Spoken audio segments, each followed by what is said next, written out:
আসসালামু আলাইকুম। Welcome to plasma study. আশা করি সকলেই ভালো আছেন।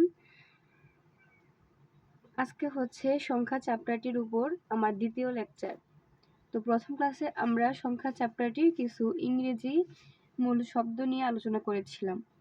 বেসিক বিষয় যেটি ছিল আর কি, যেমন পূর্ণ সংখ্যা কি, তারপর হচ্ছে এই বিজোড় সংখ্যা, জোড় সংখ্যা, উৎপাদক, গুণিতক ইত্যাদি, এগুলো নিয়ে আমরা আলোচনা করেছিলাম। তো আজকের ক্লাসে হচ্ছে আমরা সংখ্যার উপর বিভিন্ন পদ্ধতি নং হচ্ছে 1 মৌলিক সংখ্যা নিয়ে আলোচনা করব। চলুন তাহলে ক্লাসটি শুরু করা যাক। তাহলে মৌলিক সংখ্যা এখানে কি লিখছে, যে সংখ্যাকে শুধু 1 এবং ওই সংখ্যা ছাড়া অন্য কোনো সংখ্যা দ্বারা ভাগ করা যায় না সেগুলোকেই মৌলিক সংখ্যা বলে, যেমন ইত্যাদি। আচ্ছা, তাহলে মৌলিক সংখ্যা কি, যে যদি কোনো সংখ্যাকে 1 এবং ওই সংখ্যা ছাড়া অন্য কোনো সংখ্যা দিয়ে ভাগ করা না যায় তাহলে ওইটা হচ্ছে মৌলিক সংখ্যা। যেমন ধরুন 2, এই 2কে 1 এবং 2 ছাড়া আর কোনো সংখ্যা দ্বারা ভাগ করা যায় না, তাহলে 2 হচ্ছে একটি মৌলিক সংখ্যা। 2 হচ্ছে একটি মৌলিক সংখ্যা। আশা করি বুঝতে পেরেছেন। আমি আবার বলি, মৌলিক সংখ্যা হচ্ছে যে সংখ্যাকে শুধুমাত্র 1 এবং ওই সংখ্যা ছাড়া অন্য কোনো সংখ্যা দ্বারা ভাগ করা যায় না, ওইটা হচ্ছে মৌলিক সংখ্যা। আবার ঋণাত্মক সংখ্যা মৌলিক সংখ্যা হতে পারে না। কি? ঋণাত্মক সংখ্যা মৌলিক সংখ্যা হতে পারে না। যেমন ধরেন -2, -3, -5, এগুলো কি ঋণাত্মক সংখ্যা। এইরকম ঋণাত্মক সংখ্যা মৌলিক সংখ্যা হতে পারে না। আবার আরেকটা কমন প্রশ্ন হচ্ছে, জোড় মৌলিক সংখ্যা কয়টি, অথবা জোড় মৌলিক সংখ্যা নিচের কোনটি, এভাবে আসতে পারে। তো জোড় মৌলিক সংখ্যা হচ্ছে একটি, তা হলো এই 2। এখানে আরেকটা প্রশ্ন আসে যে সর্বকনিষ্ঠ মৌলিক সংখ্যা নিচের কোনটি, এটি হচ্ছে 2। সর্বকনিষ্ঠ মৌলিক সংখ্যা হচ্ছে 2 এবং সমস্ত মৌলিক সংখ্যার মধ্যে শুধুমাত্র একটাই আছে জোড় সংখ্যা, আর সেটা হচ্ছে 2। ঠিক আছে। আবার সহজে চেনার জন্য আরেকটা উপায় আছে, সেটা হচ্ছে সাধারণত 80% ক্ষেত্রে এরকম হয় যে যে সকল সংখ্যার শেষে 1, 3, 7, 9 ইত্যাদি থাকে, এগুলো হচ্ছে মৌলিক সংখ্যা হয়। মানে 80% ক্ষেত্রে মিলে আর কি, বাকি 20% হচ্ছে অন্যরকম, মানে ব্যতিক্রম। তাহলে যখন অপশনে থাকবে হচ্ছে যে নিচের কোনটি মৌলিক সংখ্যা, দেখবো আমরা কোনটার শেষে 1 আছে, 3 আছে, 7 আছে অথবা 9 আছে, ওইটা আমরা একটু চেষ্টা করে দেখবো হয় কিনা মৌলিক সংখ্যা। ঠিক আছে। এবার আসি হচ্ছে কে পয়েন্টস। এখানে কি বলছে, এই যে ঋণাত্মক সংখ্যা মৌলিক সংখ্যা হতে পারে না এবং মৌলিক সংখ্যা 2 থেকে শুরু হয়। একই কথা, ওই যে সর্বকনিষ্ঠ মৌলিক সংখ্যা কত, 2। জোড় মৌলিক সংখ্যা হচ্ছে একটি, তা হলো 2। যে সকল সংখ্যার একক স্থানে 1, 3, 7, 9 বিদ্যমান তাহা মৌলিক সংখ্যা হতে পারে। ঠিক আছে। এবার আসি এই নিচের চারটিতে। তাহলে 1 থেকে 10-এর মধ্যে মৌলিক সংখ্যা কোনগুলো, 2, 3, 5, 7। কারণ দেখুন তো, এই 7কে 1 এবং 7 ছাড়া আর কোনো সংখ্যা দ্বারা কি ভাগ করা যাবে? যাবে না, তাই 7 হচ্ছে একটি মৌলিক সংখ্যা। এরকম ভাবে বাকিগুলোও। তাহলে 1 থেকে 10-এর মধ্যে মৌলিক সংখ্যা হচ্ছে 4টি। 1 থেকে 10-এর মধ্যে মৌলিক সংখ্যা 4টি। তারপর 11 থেকে 20-এর মধ্যে হচ্ছে 4টি, 11, 13, 17 এবং 19। 21 থেকে 30-এর মধ্যে হচ্ছে 2টি, 23 এবং 19। 31 থেকে 40-এর মধ্যে 2টি, 31 এবং 37। এইভাবে এখানে 1 থেকে 100 পর্যন্ত মৌলিক সংখ্যা দেয়া আছে। এখন এক্সাম হলে আসলে বের করে নেওয়াটা তো সময়ের ব্যাপার হয়ে দাঁড়ায়। আমরা সহজে কিভাবে মনে রাখতে পারি যে 1 থেকে 100-র মধ্যে মৌলিক সংখ্যা কয়টি, অথবা যখন মাস বরাবর আসবে যে 30 থেকে 50-এর মধ্যে মৌলিক সংখ্যা কয়টি, এটি আমরা মনে রাখতে পারি ফোন নাম্বারের মতন। কিভাবে?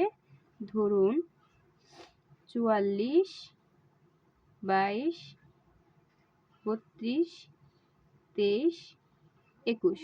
এভাবে তো অনেকেই আমরা ফোন নাম্বার মনে রাখি। আচ্ছা, তাহলে এখানে আমরা কিভাবে এটা মনে রাখতে পারি? 44, 22, 32, 23, 21। 44, 22, 32, 23, 21। এখানে প্রথমে 4 দ্বারা কি বোঝাচ্ছে? যে 1 থেকে 10-এর মধ্যে মৌলিক সংখ্যা হচ্ছে 4টি। 1 থেকে 10-এর মধ্যে মৌলিক সংখ্যা হচ্ছে 4টি। পরের 4 দ্বারা কি বুঝাইছে? 11 থেকে 20-এর মধ্যে মৌলিক সংখ্যা হচ্ছে 4টি। ঠিক আছে। পরে 2 বলতে কি বুঝাইছে? 21 থেকে 30-এর মধ্যে মৌলিক সংখ্যা 2টি। এভাবে ক্রমানুসারে এই সংখ্যাগুলো নেওয়া হয়েছে। তাহলে আমরা মৌলিক সংখ্যা কয়টি কিভাবে মনে রাখতে পারি? 44, 22, 32, 23, 21। 44, 22, 32, 23, 21। আশা করি আপনারা বুঝতে পেরেছেন।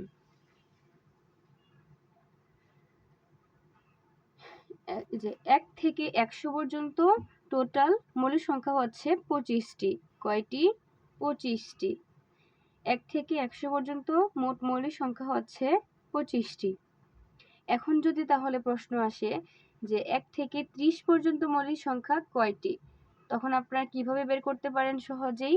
এই যে আমরা ফোন নাম্বারটি শিখেছিলাম 1 থেকে, মানে মনে রাখার জন্য 1 থেকে 30 পর্যন্ত মৌলিক সংখ্যা কয়টি, তাহলে আমরা কোন পর্যন্ত যাব? এই পর্যন্ত। কারণ এই যে 1 থেকে 10, 11 থেকে 20, 21 থেকে 30, এদিকে না? তাহলে টোটালি 1 থেকে 30 কোন পর্যন্ত আসে? এই পর্যন্ত। এখন এই পর্যন্ত মৌলিক সংখ্যা কয়টি? 4 আর 2 6, 6 আর 4 কত? 10। তাহলে 1 থেকে 30 পর্যন্ত মৌলিক সংখ্যা কয়টি? 10টি। সেম ভাবে যদি আসে 30 থেকে 50 এর মধ্যে মৌলিক সংখ্যা কয়টি, এটি আমরা কিভাবে বের করতে পারি? তাহলে অথবা 31 থেকে 50 এর মধ্যে, তাহলে 31 থেকে কোত্থেকে শুরু হচ্ছে? এইখান থেকে। তাহলে 31 থেকে 40 এইখানে, 41 থেকে 50 হচ্ছে এইখানে। তাহলে কি এই দুই ঘর হচ্ছে 31 থেকে 50 এর ভিতর মোট মৌলিক সংখ্যা। তাহলে কয়টি? 3 আর 2 5, অর্থাৎ 5টি। আশা করি আপনারা বুঝতে পেরেছেন। তাহলে 31 থেকে 50 এর ভিতরে মোট মৌলিক সংখ্যা কয়টি? 5টি। আশা করি আপনারা বুঝতে পেরেছেন। পরবর্তীতে আসি 101 থেকে 200 পর্যন্ত মোট মৌলিক সংখ্যা হচ্ছে 21টি। কয়টি? 21টি। এগুলাও আমরা হচ্ছে সেম আগের মতন একটি ফোন নাম্বারের মাধ্যমে মনে রাখতে পারি। কিভাবে? এই যে 41, 13, 12, 22, 14। 41, 13, 12, 22, 14। অর্থাৎ এখানে 4 দ্বারা বোঝাচ্ছে 101 থেকে 110 এর মধ্যে মৌলিক সংখ্যা কয়টি। তারপরটা কি? 111 থেকে 120। পরেরটা হচ্ছে 121 থেকে 130। পরেরটা হচ্ছে 131 থেকে 141 অথবা 40। তাহলে এভাবেই ধারাবাহিকতাটা লেখা হয়েছে। আশা করি এইটুকু ক্লিয়ার। তাহলে 101 থেকে 200 পর্যন্ত মোট মৌলিক সংখ্যা হচ্ছে 21টি এবং 1 থেকে 100 পর্যন্ত টোটাল মৌলিক সংখ্যা হচ্ছে 25টি। আশা করি আপনারা সবাই বুঝতে পেরেছেন। আরেকটি কথা, ধরুন বলল যে 31 থেকে 40-এর মধ্যে কয়টি মৌলিক সংখ্যা রয়েছে? 31 থেকে 40-এর মধ্যে। তাহলে আমাদের হিসাব করতে হবে 31 সহ, ধরে নিতে হবে 31 সহ। তাহলে মোট কয়টি মৌলিক সংখ্যা? 31 এবং 37। তাহলে 31 থেকে 40-এর মধ্যে কয়টি মৌলিক সংখ্যা রয়েছে? মোট 2টি। এখন চলুন আমরা কিছু বড় বড় মৌলিক সংখ্যা দেখি। 201 থেকে 300 পর্যন্ত মৌলিক সংখ্যা হচ্ছে মোট 15টি। আচ্ছা, এখন এগুলো যেহেতু বড় বড়, মানে একটু বড় সংখ্যা, এই ক্ষেত্রে ওই যে আমরা ওই ট্রিক্সটা কাজে লাগাতে পারি যে সকল সংখ্যার একক স্থানীয় অঙ্কে 1, 3, 7, 9 থাকে, এগুলো হচ্ছে মৌলিক সংখ্যা হয়। এভাবে আমরা টেস্ট করে দেখব যে নিচের কোনটি মৌলিক সংখ্যা। এখন চলুন আমরা প্রশ্ন দেখি বিগত জব সেক্টরগুলোতে কিভাবে প্রশ্ন আসছে। ফার্স্ট অফ অল কি প্রশ্নটায় 1 থেকে 10 পর্যন্ত সংখ্যার মধ্যে মৌলিক সংখ্যা কয়টি? এটা কিন্তু বিএসসি কম্বাইন্ড এক্সামে আসছে 2018-তে। আচ্ছা, 1 থেকে 10 পর্যন্ত সংখ্যার মধ্যে মৌলিক সংখ্যা কয়টি? 4টি। এটা আমরা আগে দেখে আসছি। কি কি? 2, 3, 5 এবং 7। আচ্ছা, 1 থেকে 30 পর্যন্ত কয়টি মৌলিক সংখ্যা আছে? এই দেখুন, 1 থেকে 30 পর্যন্ত। তাহলে এটা সহজে আমরা কিভাবে বের করতে পারি? আমরা প্রথম ফুল নাম্বারটা কি মুখস্থ করেছিলাম?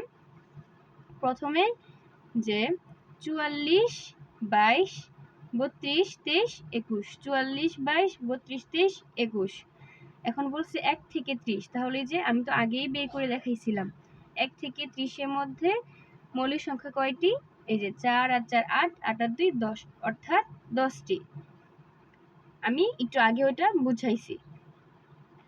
পরে হচ্ছে 43 থেকে 60 পর্যন্ত মৌলিক সংখ্যা কয়টি? 43 থেকে 60 পর্যন্ত মোট মৌলিক সংখ্যা কয়টি? তাহলে এটি সহজে কিভাবে বের করা যায়? দেখুন, 43 থেকে 60, তাহলে কোন গড়ের মধ্যে পড়ে?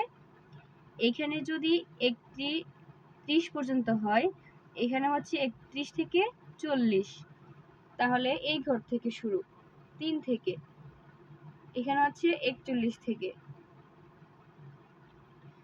তাহলে 41 ছাড়া যদি ধরি 43 থেকে বলছে যেহেতু, তাহলে কি এই ঘরের মধ্যে থাকতেছে, মানে 41 থেকে 50-এর মধ্যে, 41 থেকে 50-এর মধ্যে 41 ছাড়া 43 থেকে শুরু হলে মোট কয়টি মৌলিক সংখ্যা?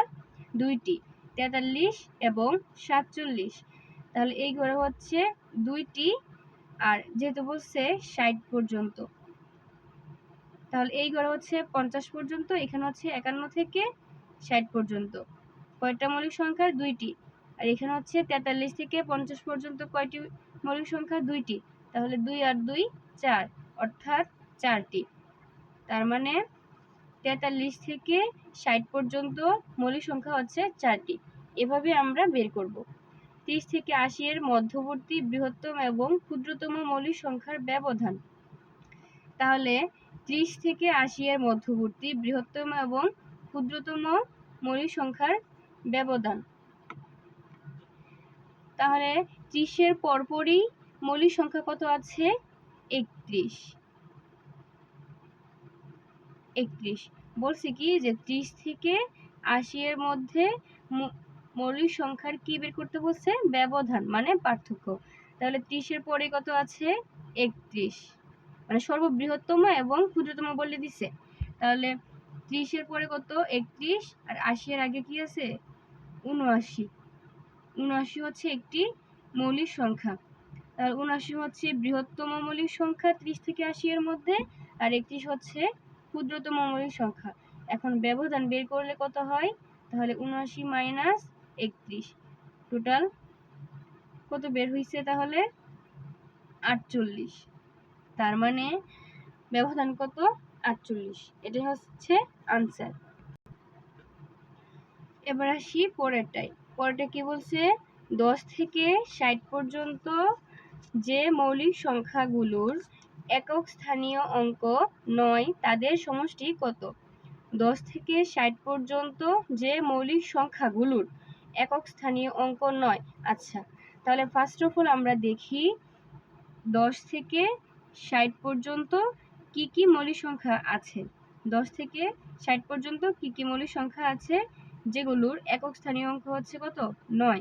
তার মানে 19, 29, 39, 49 আর হচ্ছে কি 59। এগুলো হচ্ছে 10 থেকে 60 এর মধ্যে যে সকল সংখ্যার একক স্থানীয় অঙ্কে 9 আছে।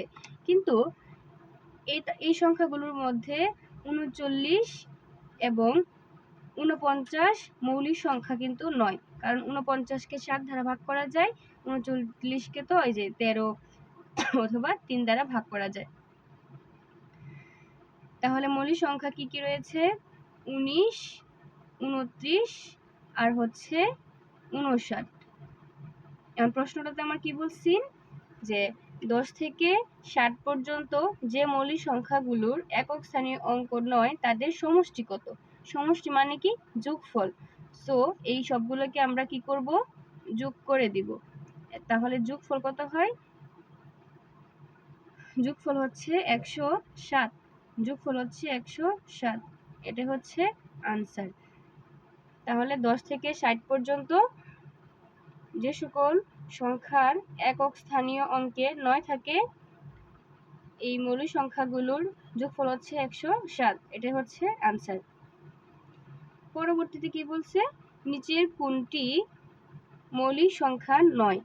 তার মানে এগুলোকে আমরা দেখব একটু ভাগ করে, যে কোনটাকে ভাগ করা যায়। যেটাকে ভাগ করা যায় সেটা মৌলিক সংখ্যা না। যেমন এখানে 253কে আপনি ভাগ করতে পারেন 11 দ্বারা অথবা 23 দ্বারা। সো 253 কোনোভাবেই মৌলিক সংখ্যা নয়। তারপর আসি 25 থেকে 55 এর মধ্যে মৌলিক সংখ্যা কয়টি? সেম আগের মতন করে বের করে নেবেন। কয়টি? 7টি।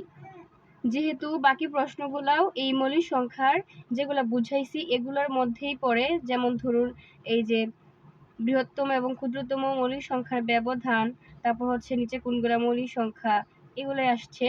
সো বাকি প্রশ্নগুলো আপনারা বাসায় চেষ্টা করবেন। কোথাও যদি কোনো সমস্যা থাকে কমেন্ট বক্সে জানাবেন। আজকে ক্লাসটি এখানেই শেষ করছি। ধন্যবাদ সবাইকে। আসসালামু আলাইকুম।